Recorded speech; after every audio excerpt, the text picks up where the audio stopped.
So now let's talk a little bit about what is the purpose of polygyny. Because I know that the small-minded Westerner, when they hear about polygyny, all they think about is that a man is having sex with more than one woman. And they also have ideas in their mind about, oh, maybe they're having group sex and things like that. But biblical polygyny doesn't work that way.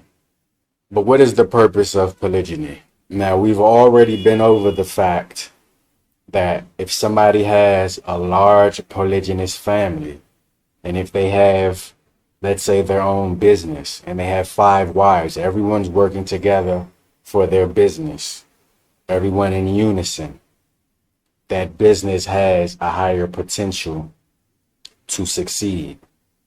And we're going to go into more details. If I had 30 children, and I had children that were in the House of Representatives, and I had children that were in the Senate, and I had children that were governors, and I had children that were in the FBI, or that were police officers, etc. I obviously have a better chance than the next man who has 1 wife and 2 to 3 children. I have a better chance than he does at generational success. I can leave a bigger mark on my society. I have more influence on my society. And the powers that be understand this, and that is why they want you to have a 1 man, 1 woman, 2 to 3 children family. And you're barely even raising your children because you're at work all day and the public school system is raising your children and indoctrinating them the way they want them to be indoctrinated. No power whatsoever. But if you had a large polygynous family, there's more potential for autonomy. There's more potential for some of your wives to be stay-at-home wives and teach the children, homeschool. This is a scholar in the area of polygyny named Hondo Solomon, talking about Walter Skeeter's writings in regards to polygyny. He says Skeeter's prescriptive monogamy illustrates a well-measured, protracted, and brutal war tactic used by elite families to severely limit the public's material wealth building potential and decrease the psycho-emotional health of its members. They understand the primacy of blood and kindred, which explains why their patriarchs maintain a host of women and children who are financed and kept hidden from public view and given surnames to conceal their identity. By strategically placing them around the world in top-tier universities and providing them allowances until they reach adulthood, the children begin their lives far ahead of the rank and file of young men and women who reside among the general populace.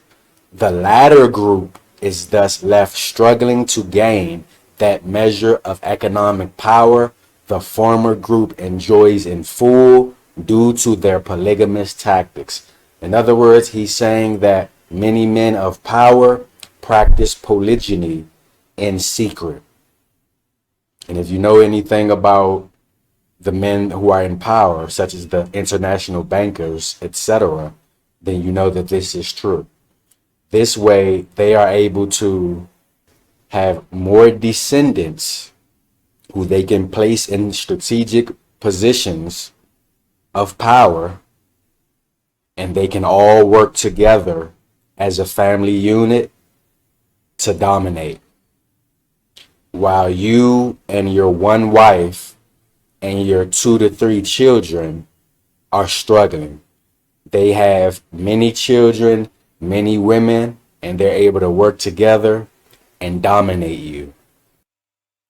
Many of you may be at least vaguely aware of the history of the Mormons and all of the drama and controversy surrounding them in the mid 1800s. So here it says on the screen, overall, the research on the Mormons seems to suggest that what the Mormons sustained in their early years had more to do with competition for political power in the respective communities in which they settled and the challenge it presented to the entire United States government. Inherent in the practice of polygyny is the threat it can pose to an already established socioeconomic and political order. As groups grow in polygynous families and communities, there's always the potential for the development of a tribe or even a nation. In other words, what Dr. Patricia Dixon is explaining is that because of the Mormons' growth and development due to their polygynous tactics, they were a threat to the United States government, which caused much of the historical controversy surrounding the Mormons. And as many of you know, the Mormons virtually took over the entire state of Utah. Even today, if you go to Utah, you will find that most people there are Mormons. But as it says here, it says the practice of polygyny among the Mormons was not a threat because it challenged the religious authority of marriage. It was a threat because it challenged its political base. In the communities in which they settled, the Mormons posed a threat because they were competing for political control. In Utah, they presented the same threat to the entire United States government because until 1896, Utah, although owned by the United States, had not acquired statehood. The Mormons, therefore, became a threat to the United States secular government.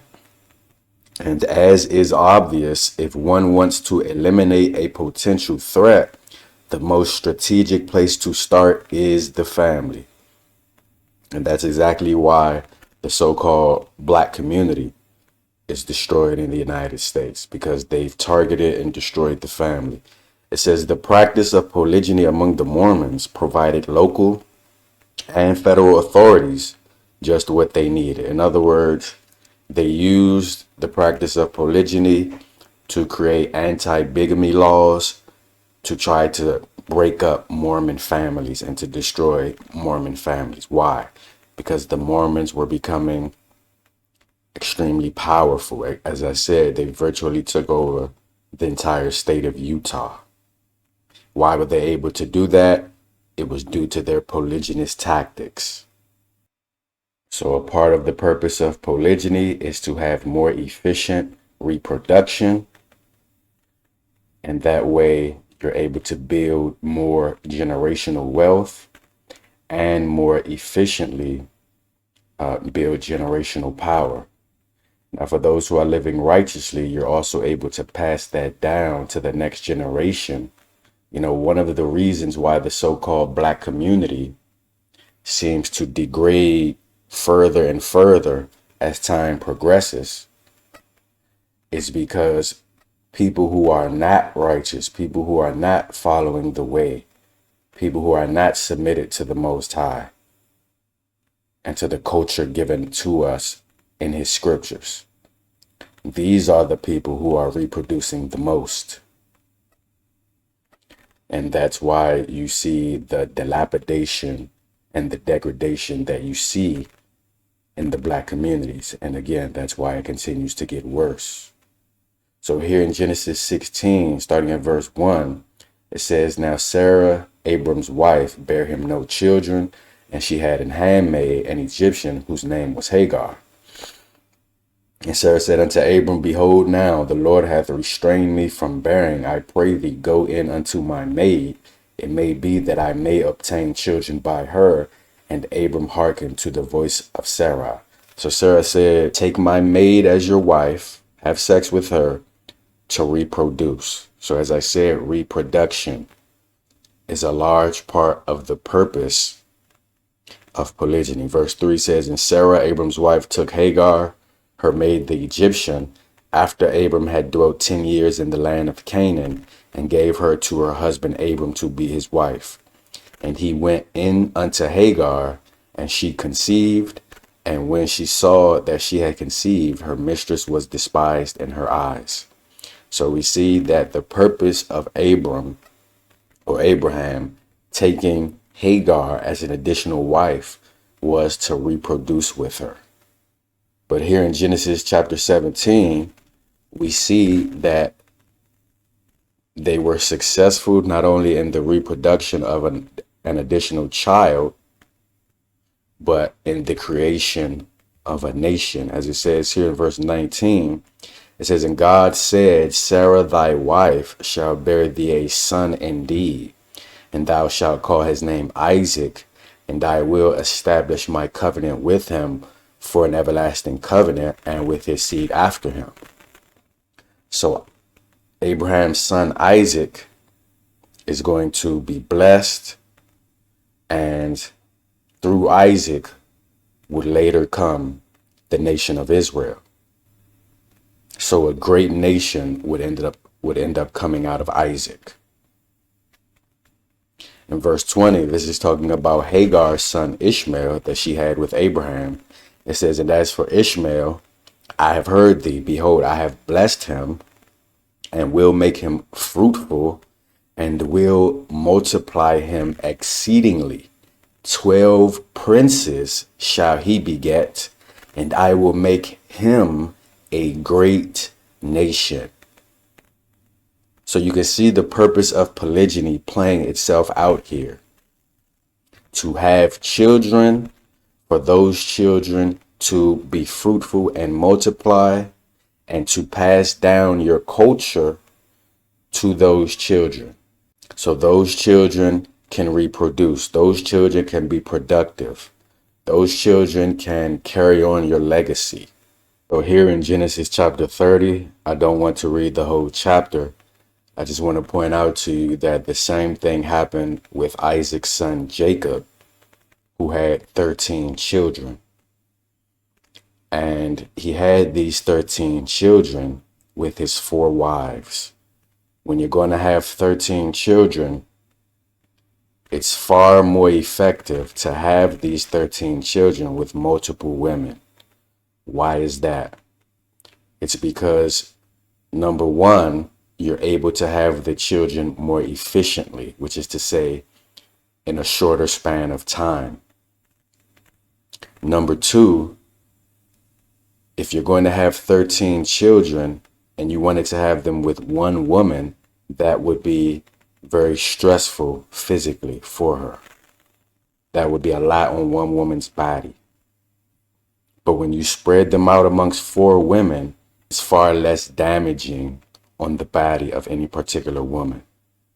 So here in Genesis 30, I'm not going to read the whole chapter. It says, and when Rachel saw that she bare Jacob no children, Rachel envied her sister, and said unto Jacob, give me children, or else I die.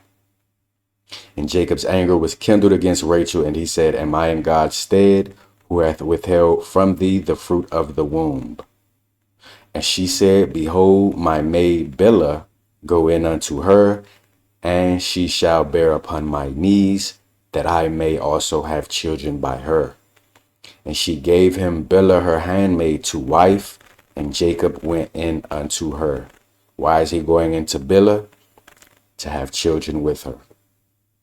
Verse 5 says, and Bilhah conceived and bare Jacob a son.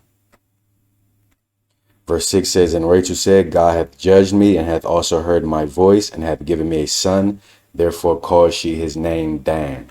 So Rachel is saying, this is the Most High's doing. This is his work. The Most High used, as we should all know, the 4 wives of Jacob to bear the 12 tribes, to conceive the 12 tribes of Israel. So I'm not going to read the whole chapter, but most of us understand that Rachel also had Joseph and Benjamin, and his other three wives also had children with Jacob. And so that is a part of the purpose of polygyny. So for those who want more autonomy, for those who want to homeschool their children, for those who want to grow their own food, for those who want generational businesses or generational wealth, polygyny provides a better potential for that. As you see on the screen here, it says polygyny, marriage in which two or more women share a husband. Sororal polygyny, in which the co-wives are sisters, is often the preferred form because sisters are thought to be more mutually supportive and less argumentative than non-siblings. A typical rule for sororal polygyny is that the eldest girl in a family marries first, and that as they come of age, her younger sisters join her as co-wives. This was a practice in at least 40 Native American cultures during the 19th century. Polygyny has several economic, social, and health advantages over monogamy. Polygyny has several economic, social, and health advantages over monogamy. Polygyny has several economic, social, and health advantages over monogamy. In most cultures, women contribute significantly to the wealth of the household and can thus materially benefit from the labor of an additional spouse. So in other words, you have another woman who is helping the family. She's contributing. It says, where mortality rates of men consistently exceed those of women, polygyny can be seen as a resolution to the deficit of males and the surplus of females. And this is definitely the case among so-called black people, especially in Northern America. And I'm about to go over that in a few minutes here. It says, socially, co-wives and their children may accrue enhanced status and prestige as members of a large and therefore inherently prosperous household. In societies that provide no institutionalized role for unmarried women, the status of a co-wife may be preferable to that of a single woman. Polygyny can also have a positive effect on maternal and child health. During postpartum recovery, for instance, co-wives can usually rely upon each other to perform the most strenuous work of the household. By creating opportunities for sexual companionship among the other members of the marriage, polygyny also supports the once common expectation that women will remain sexually abstinent for 2 or more years, beginning in the last months of pregnancy or upon parturition. This practice fosters adequate birth spacing for the mother to recover from the physiological and emotional stresses associated with pregnancy, lactation, and the care of a child. Despite certain advantages to both sexes, polygynous families can be fraught with bickering and sexual jealousy. In order to dampen strife, many groups accord seniority to one wife, usually the first. Marital harmony may be additionally fostered by customs that valorize the institution, restrict polygyny to the sororal form, or, especially in matrilineal cultures, support easy and recrimination-free divorce. So we know that polygyny, just like monogamy, has pros and cons. And with any form of marriage, there are potential benefits and negatives. So just as it says here that marital jealousy or jealousy between the women can be a negative to polygyny, which is true, the competition aspect can also be a healthy competition, which is to say that the wives encourage one another to be better. One wife may see in another wife qualities that she is lacking, and that could potentially encourage her to improve in that aspect. That's why everything has to be done in love, and everything has to be done according to Torah. But the maturity and intelligence piece that you were speaking of is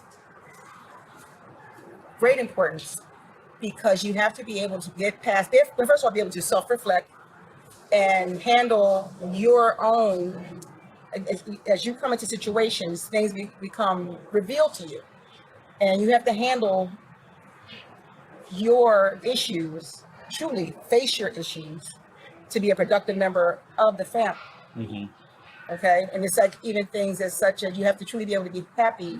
There's a book out that, what I want for myself, I want for my sister, something to that effect. But the bottom line is, I want you to be as happy as I am. Mm-hmm. Yes. I don't want to be the most, certain things like competition have to be, competition is good, but it has to be healthy competition. Oh, hold on.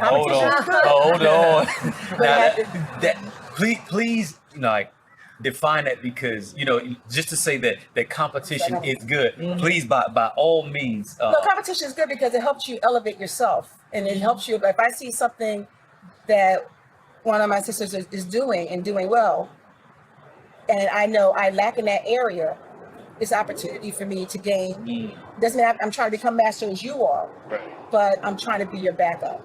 Right. I'm trying to be sufficient and efficient, so that you can feel like, okay, look, this is something I typically do, and I'm restricting the family in this case. But at least I can do it myself, me and we can do it. One, if we have to be done. So competition, it helps you grow, helps you learn, helps you take on your skills, helps you process, helps you deal with your own. And we'll say things to each other, say in certain situations that start to become emotional for whatever reason, something going on in the family. And it rubbed me wrong, but but you're rising to the occasion better than I am. Mm-hmm. I'm getting your foot, because I'm gonna get out of my head, or be able to say to yourself, in this moment, I'm gonna tell you're being petty. Because even as an elder, doesn't mean I'm not human anymore, right. But it means I'm growing, and it means that certain situations shouldn't be boom, boom, boom, boom, boom, boom, back behind each other. I should have a situation that arises, and okay, I can do better. Mm-hmm. And even in that moment, I might have, shown the weakness and fallen and etc. But I have to remedy it, right. And it can't show its head like that. And then you got to look at how you present. That takes a maturity. How are you presenting things to yourself? Mm-hmm. Right. Because even particularly when you're talking about more than one, and particularly how we typically Westernized and looking at it, we fall. He loves me. He's in love with me. Right. Yeah. And me only. And me only. Or he loves me the best. Yes. We all have our relationships. Right. But there's multiple relationships to be managed. I have to manage me and him. Right. Me and Ia. Me and Ia. Me and Ia. Mm-hmm. Right. So it's multiple. It builds, and that interaction. And a lot of times, even it's the salvation piece, because there are things where it would have been a trigger or a stressor. And it's just, okay, okay, yeah. Or we can we can laugh about it. Even the things we may get angry about doesn't mean we never have tension. Definitely. But even that tension, we understand. We do a lot of laughter. Definitely. Yeah. The tension piece, though, can't be insurmountable. It can't be. It has to be a teachable moment. Right. Even in that tension, you're right. Yeah. Okay. And even you're being corrected in correction. You're again. Yeah. You're right. So I have to obviously, and again, Baba often says, even with the communication piece, the whole communicate. If I'm trying to communicate something to you and you misunderstand it, I have to own that. Yes. Even if I didn't mean it that way, instead of getting defined defensive, I have to say, okay, what am I not conveying? How am I checking myself? Yes. So what I say to all that is, it takes maturity to be able to do that. It definitely takes intelligence, and I'm not saying that means you have to have a PhD. I'm saying it takes an intelligence to be able to, be emotionally intelligent, to step back and say, and understand, how is this going to impact everything? We do it all the time. How's it going to impact the ones I love, my family, my sanctuary unit, the whole body? So you have to think about that. Another reason for men to have multiple wives is that, in principle, it allows everyone to be involved with legitimate marriage, especially within the so-called Black community. This is the publisher's description of the book we want for our sisters, what we want for ourselves, written by Dr. Patricia Dixon. As it says here, it says, polygyny, the practice of having multiple wives, has existed since ancient times and is still practiced in many countries throughout the world. In this book, Dr. Patricia Dixon argues that the practice is one the African American community should adopt as well. According to Dixon, the concept of monogamy was spread by Christianity and created an unrealistic and romanticized notion of marriage that leaves many women, especially African American women, unfulfilled and unsupported. And she's correct that one of the vehicles that helped spread the idea of forced or socially imposed monogamy is modern Roman Christianity. Continuing on, it says she offers many reasons to support polygyny, most importantly, the shortage of available African American men. Here we have this article called Where Have All the Black Men Gone?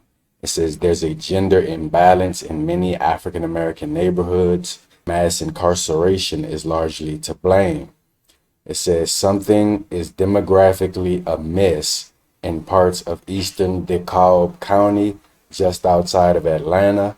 In several predominantly African American neighborhoods, there are only about 3 black men for every 5 black women under age 65.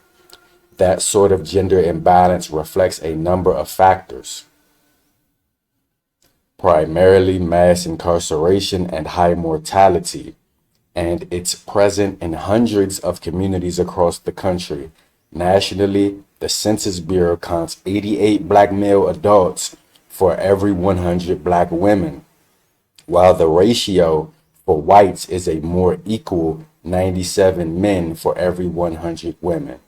In other words, men have a higher mortality rate, especially so-called black men. So there are not enough men, literally speaking, within the so-called black community for every black woman to have a so-called black husband. That would be impossible. So the so-called black community has to be polygynous, again, in order for everyone in principle to live within legitimate marriage. It says, governing reviewed the latest population estimates for all black adults ages 18 to 64 in census tracts where they total at least 2,000. In those neighborhoods, there were only a median of 81 black men for every 100 black women. The imbalance was greatest in 380 neighborhoods where there were fewer than 2 adult black men for every 3 adult black women under age 65. In contrast to the numbers for adults, census estimates show that nationally, there are marginally more African American boys than girls under age 18. Years ago, University of Georgia professor Patricia Dixon thought polygamy exploited women. Then she embarked on a study of it. I mean, I was transformed by the experience. She spent years living with different polygamous communities, some in the U.S. and some overseas. She was surprised to find it wasn't about men exploiting women. We think of a man with several wives as a good deal for the man, but you say this is more about the women. Right. It's female-centered. The women are the ones who are benefiting when they're in a situation. Well, I would think people would say it's about the men getting more sex with more women. Not necessarily. It's not about another notch on your belt or anything like that. It really is the women who really promote this idea. Often, she says, because there's a shortage of men. But there's no big shortage of males in America. Oh, yeah, it is, particularly for the African-American community. Because, she says, of the higher incarceration and murder rates in that community. Everybody's talking about one man, one woman. Where are they going to come from? Shalamia is Prince's second wife. When Prince approached his first wife about taking a second wife, she was upset. I cried, I prayed, I still didn't understand it, but I gave it a chance. I said, I'll give it a chance. It's not above. She invited Shalamia into their home, and a relationship developed. It's got to be friends. Now, after 30 years, she can't imagine life without her. I'm older, but she's more like the mother wife. You know, she's the mother sister. She looks out for everything. Johanna, do you have your gloves? Do you have your scarf? Shalamia cooks breakfast while Johanna sleeps in. Johanna cooks dinner most every night. Religious leaders say polygamy is immoral. If they're saying that that's immoral, they're calling the greatest heroes in the Bible they believe in, they're calling them immoral. They're saying that Abraham with his 3 wives was immoral. Jacob had 4 wives. David had 7 known named wives before Bathsheba. Right now, I'm trying to get my best girlfriend to marry him. Come on aboard. So I'm someone that really cares about the Black community. Been working for my community for a long time now. And one of the things that I have come to the conclusion of, as controversial as it is that in order for every Black woman in America to have a Black husband, the Black community has to pick up polygyny. Doesn't have to be everybody right now, but the truth is the truth. We greatly outnumber our men. They're taking our men by the thousands. And aside from our feelings about it, if we really get to the bottom of it, polygyny will benefit the Black community. That's why I bring it up, besides the fact that it's my favorite type of relationship. And almost anything, any concerns you have about a polygynous relationship, you would have those same concerns in a monogamous relationship. And I really need sisters to stop getting so defensive about it and just think about it. Ponder this truth. And even ask yourself, why does it make you feel so angry for someone to even bring up the idea?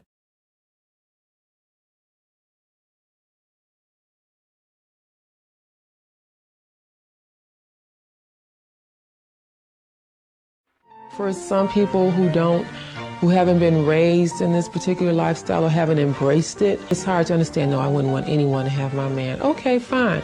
In the Western world, look, you don't have multiple marriages, but you have multiple divorces. Look how many people get married and get divorced, like 4 times, even twice. If you really, really, really understood your job to take care of a man, you wouldn't have any other life for yourself. Because they are a 24-hour, 8-day-a-week project. So having a sister wife to share that with is a joy. I don't want to wait on a man hand and foot. I want some help. I don't even want the sister wife for him.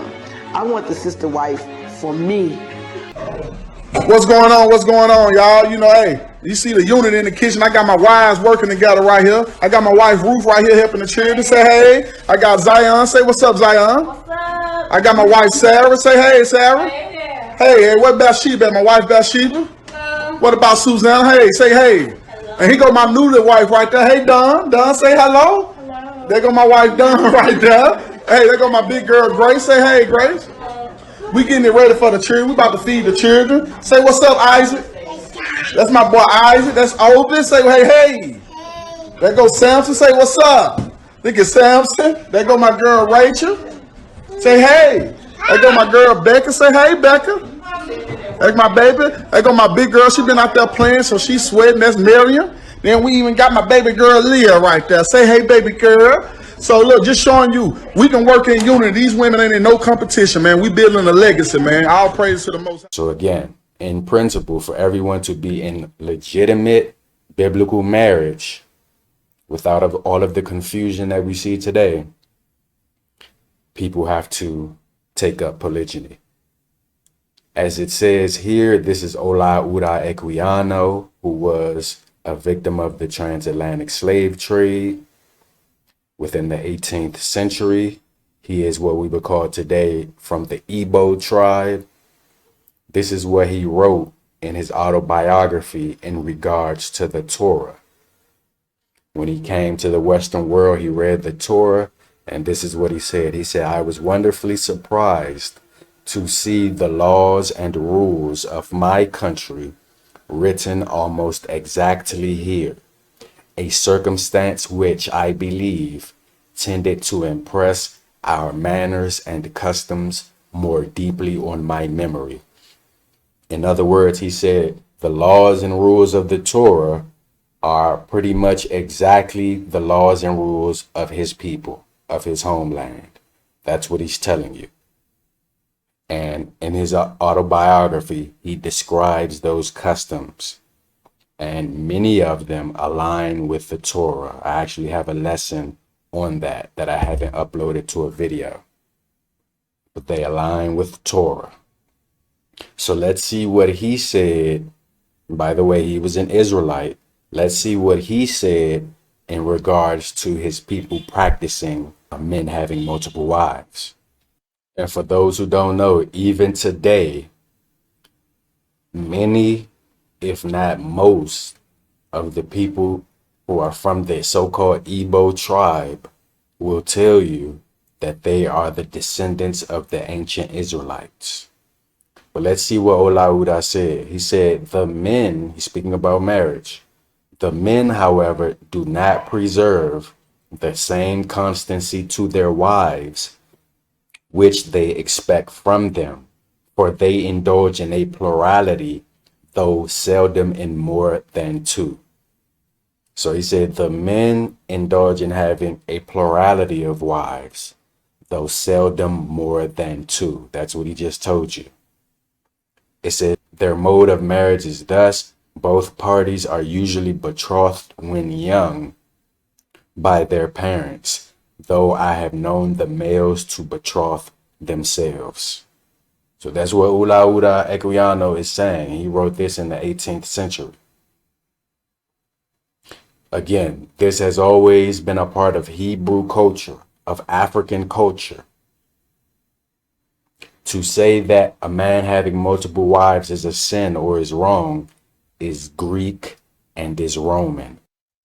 But we're still talking about what is the purpose of polygyny. As it says here, it says, where in her study of approximately 6,600 Yoruba women, for those who don't know, Yoruba women are women who predominantly live today in West Africa, Hebraic women. It says she found that they perceive many advantages to being in polygyny. These include help with housework, child care, and husband care, including help with providing their husband's sexual needs, companionship from the wives, economics, and other contributions that wives make to the welfare and well-being of the family. So again, more people working together is how you are able to build an empire, how you're able to more efficiently build a legacy for your descendants, whether it be companionship from other wives, whether it be related to economics, the contribution of the other wives to the economics, to taking care of children. If one wife, for example, has to go on a trip or has to go away for whatever reason, she can rest assured that her children are being taken care of.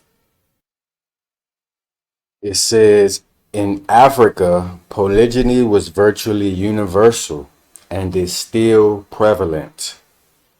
Of the 297 African societies included in Murdoch's latest sample, polygyny was permitted in various forms in all but 13 societies, or 5%. Only 2 sub-Saharan African societies did not practice polygyny. The other 11 societies in which polygyny was not found were in North Africa. Other areas of the world in which polygyny has been permitted or was culturally endorsed among indigenous peoples before European conquest and domination include North America, including Mexico and Canada, South America, Central America, the Caribbean, the Near and Middle East, East Asia, Greenland, Australia, Indonesia, Polynesia, the Philippines, and New Zealand. Only in Europe was polygyny rarely found. So again, as you see here, polygyny is more common and has been more common than the monogamy rule. So it's not polygyny that is the aberration or the abnormality or the rarity.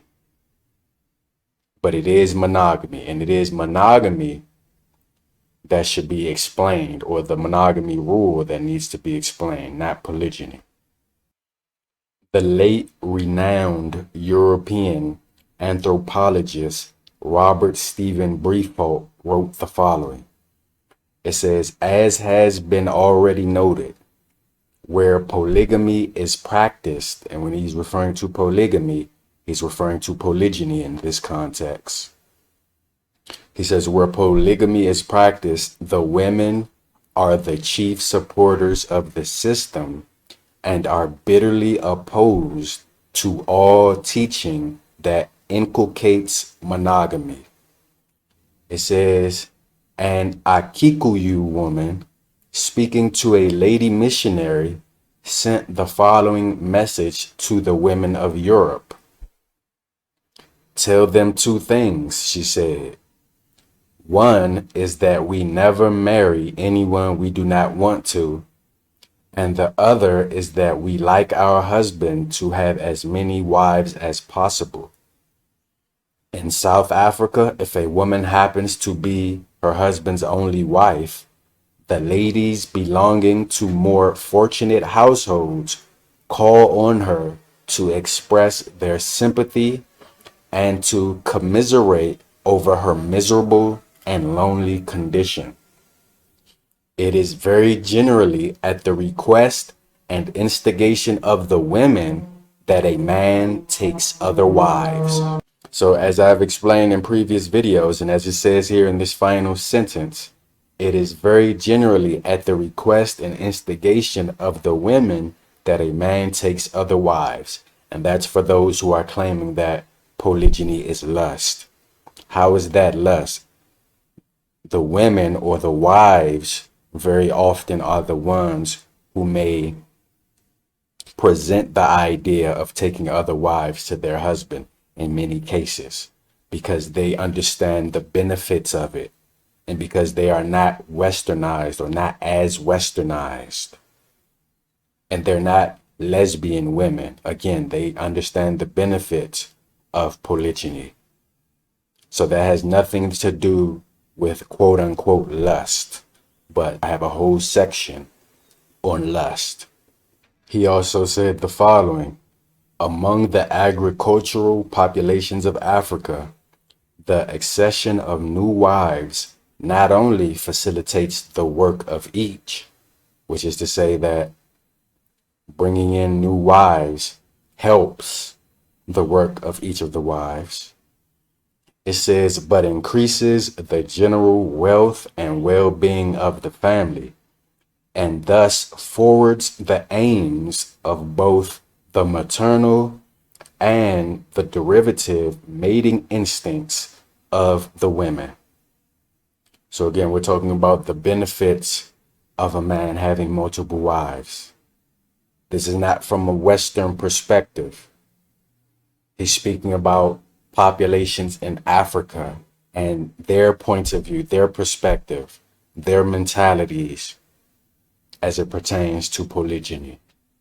He also says that the American Indians laugh at the European for having only one wife, and that for life. Although uncultured races are as a rule very ready to be influenced by and to adopt European moral and social standards, and by the way, when he mentions uncultured races, he's talking about those non-European races, those non-westernized races of people. So he'll refer to black people as uncultured, he'll refer to Native Americans as uncultured, etc. Remember, he is a 19th century European man writing this.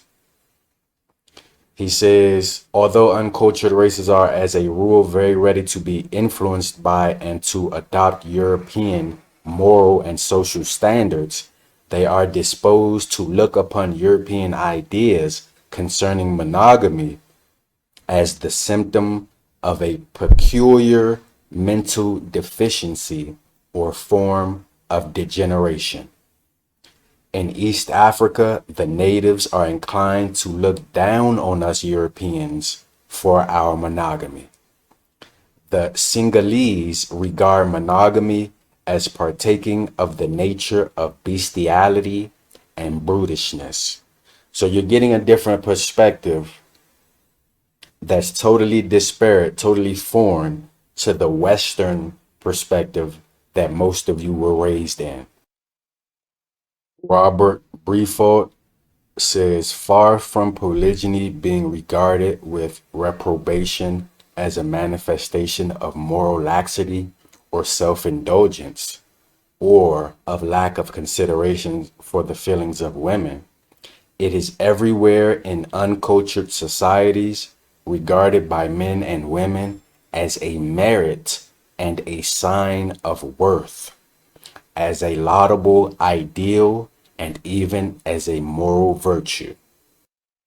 He also says the prohibition of polygyny, which was thought natural and to be met with among all nations in a state of refinement, was promulgated for the first time in any part of the world in the Code of Justinian in the 6th century of our era. And Justinian is the Roman Byzantine emperor. And his code included codes or laws from earlier periods of Roman history, for those who don't know. Which is to say that Robert Briefold understands that the prohibition against polygyny is Roman.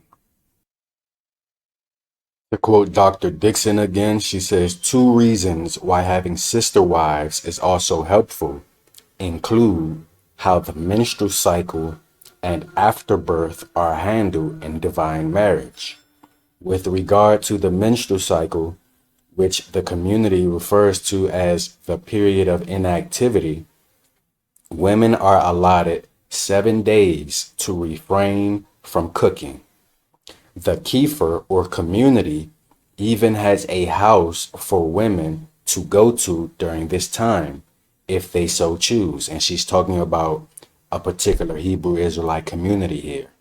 Although this may seem an antiquated practice, women who go through extreme mood swings and illness during this period may see the benefit of it.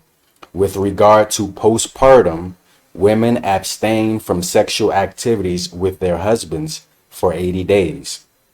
And for those who don't know, according to Torah, Leviticus chapter 12, a woman is ceremonially unclean for 80 days if she has a female child. Reading on, it says, during such times, sister wives help with the newborn, assume responsibility for other children and household duties, and provide the needs of the husband. So again, it's teamwork. These are many of the benefits of having multiple wives in one family.